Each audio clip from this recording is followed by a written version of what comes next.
ভারত বাংলাদেশ সম্পর্কের উত্তাপ কি ক্রমশ সীমান্তে গিয়ে পড়ছে। পশ্চিমবঙ্গের লাগোয়া সীমান্ত এলাকায় তুরস্কের তৈরি এই ড্রোন বহাল করেছে বাংলাদেশ। কেন এই পদক্ষেপ, কি করবে ভারত?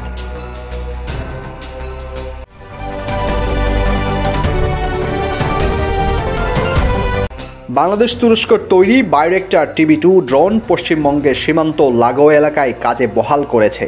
সেই খবরও খতিয়ে দেখছে ভারত। যদিও বাংলাদেশের তরফ থেকে জানানো হয়েছে প্রতিরক্ষার জন্যই এই ড্রোন কাজে লাগানো হয়েছে।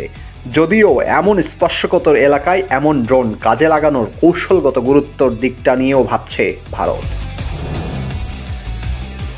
কি রয়েছে এই ড্রোনে? প্রতিরক্ষা সরঞ্জামের দুনিয়ায় তুরস্কের তৈরি বাইরেক্টার 2B ড্রোন অত্যন্ত গুরুত্বপূর্ণ। চলতি বছরের গোড়ায় বাংলাদেশ এই ড্রোন কিনেছে। সার্ভেলেন্স বা নজরদারি এবং হামলা চালাতে সক্ষম এই drone. Defence technology of Bangladesh জানিয়েছে 12টি ড্রোন আনা হয়েছে, তার মধ্যেও 6টি ড্রোন কাজে লাগানো হয়েছে।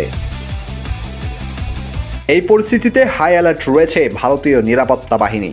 ভারতও কি আলাদা করে ওই এলাকায় ড্রোন নামাবে, নাকি অন্য কোনো পদক্ষেপ গ্রহণ করবে?